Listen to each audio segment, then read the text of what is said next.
Noodle doodle. एक रोशन और धूप भरी सुबह थी और छोटी महरू बेहद पुरजोश थी। आज का दिन खास था। इसके दादा जान प्रोफेसर डॉक्टर जावेद इकबाल ने वादा किया था कि वो इसे चिड़ियाघर लेकर जाएंगे।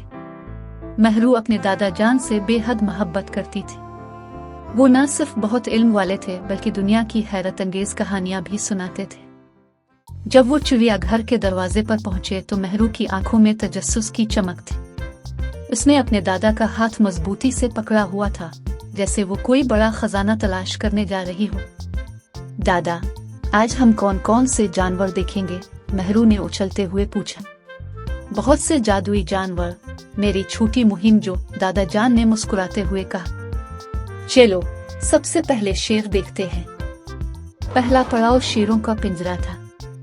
एक बड़ा शेर अपनी सुनहरी ईयल के साथ दरख्त के साए में लेटा हुआ था, जबकि शेरनियां पास आराम कर रही थी। नन्हे बच्चे एक दूसरे से खेल रहे थे। दादा, इसके चेहरे पर इतने सारे बाल क्यों हैं? महरू हंसते हुए बोली। ये इसकी ईयल है मेरी प्यारी, दादा जान ने वजाहत की। नर शेर की ईयल उसे बड़ा और ताकतवर दिखाती है और ये अपने खानदान, जिसे ट्राइब कहते हैं, की हिफाजत में मददगार होती है। शेर बहादुर होते हैं और अपनी फैमिली के साथ मिलकर शिकार करते हैं और एक दूसरे का ख्याल रखते हैं। वाह, वो वाकई बादशाह लगता है। महरू ने शेर की तरह धारने की कोशिश की। दादा जान हंस पड़े। बिल्कुल, इसीलिए तो शेरों को जंगल का बादशाह कहा जाता है। अगला स्टॉप हाथियों का था। महरू हैरत से देख रही थी कि एक बड़ा हाथी घास खा रहा था और उसका बच्चा उसके पीछे पीछे चल रहा था। दादा, इसकी नाक इतनी लंबी क्यों है? उसने मासूमियत से पूछा। उसे सूंड कहते हैं, दादा जान ने इसे उठाकर करीब से दिखाया। हाथी अपनी सूंड को वैसे ही इस्तेमाल करते हैं जैसे हम अपने हाथों को। वो खाने उठाते हैं, पानी पीते हैं और यहाँ तक कि खुद को नहलाते भी हैं। और क्या तुम्हें मालूम है महरू कि हाथी बहुत ज़हीन होते हैं? वो अपने खानदान के अफराद को कभी नहीं भूलते, चाहे वो कितने सालों तक अलग रहे हो। बिल्कुल ऐसे ही जैसे मैं आपको कभी नहीं भूलूंगी दादा, महरू ने उनसे लिपटते हुए कहा। अगली मंजिल ज़राफ़े थे। महरू हैरत से इन ऊंचे जानवरों को देख रही थी जो अपनी लंबी गर्दनों से दरख्तों की चोटियों से पत्ते खा रहे थे। दादा, इनकी गर्दनें इतनी लंबी क्यों होती हैं? उसने पूछा। ज़राफ़े ज़मीन के सबसे ऊंचे जानवर हैं, दादा जान ने बताया। उनकी लंबी गर्दनें उन्हें इन दरख्तों के पत्ते खाने देती हैं जिन तक दूसरे जानवर नहीं पहुंच सकते। और उनके जिस्म पर जो धब्बे हैं, वो उन्हें उनके माहौल में छुपने में मदद देते हैं ताकि शिकारी उन्हें न देख सके। महरू ने अपनी गर्दन लंबी करने की कोशिश की। क्या मैं भी पत्तों तक पहुंच सकती हूँ दादा? शायद, अगर तुम अपनी सब सब्जियां खा लो, उन्होंने हंसते हुए कहा, जिस पर महरू भी हंसने लगी। जब वो बंदरों के पिंजरे के करीब पहुंचे तो महरू की हंसी गूंज उठी। बंदर रस्सियों पर लटक रहे थे, शोर मचा रहे थे और एक दूसरे का पीछा कर रहे थे। एक शरारती बंदर ने दूसरे से केला छीन लिया। दादा, ये इतने मजेदार क्यों हैं? महरू ने तालियां बजाते हुए पूछा। बंदर बहुत ज़हीन होते हैं, दादा जान ने बताया।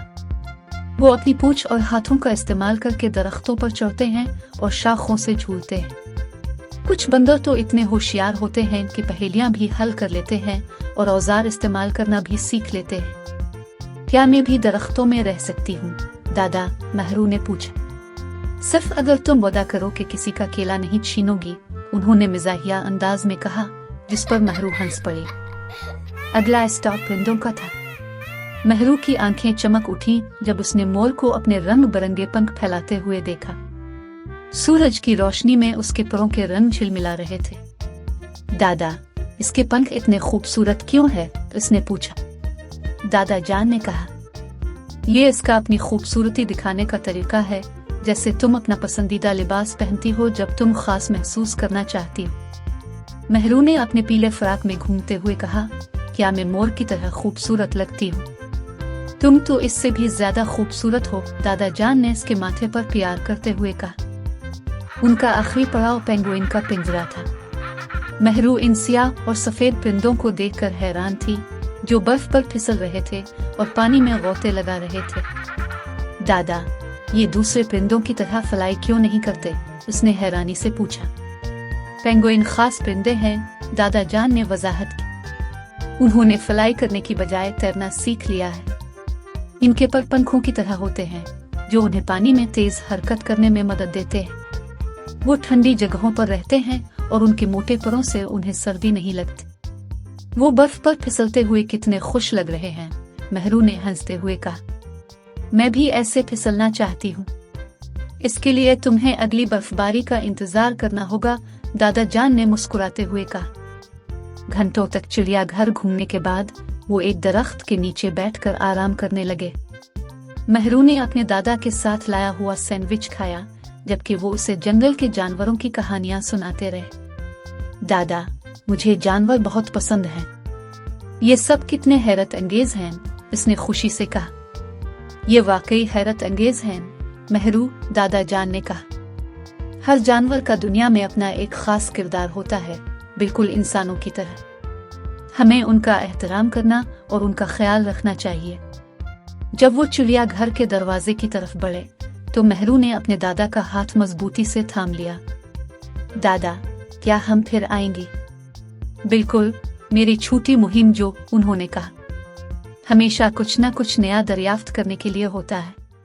इस रात जब मेहरू सो गई तो उसने सुनहरी ईल वाले शेरों, लंबी सूंड वाले हाथियों और बर्फ पर फिसलने वाले पेंगुइन के ख्वाब देखे। ये एक जादुई दिन था, हैरत और सीखने से भरपूर एक दिन जो वो हमेशा याद रखेगी।